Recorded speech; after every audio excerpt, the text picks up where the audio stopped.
At the top of your Canva interface, you'll see a button labeled Publish Website. Click on it to open the publishing options. In the publishing window that appears, look for the Publish Settings option. Click on it to access additional configuration options for your website. Once you're in the Publish settings, scroll down and click on Advanced Settings.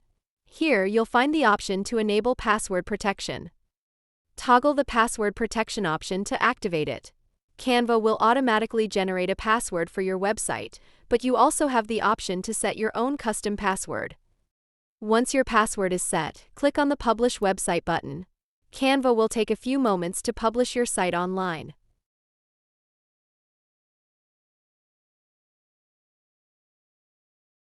After publishing, open your website to see the result. You'll notice that a password prompt appears before anyone can access the content. Enter your password and voila! Your website is now secured and only accessible to those with the password. And that's how you can password protect your Canva website in just a few simple steps. It's an easy way to keep your content private and secure.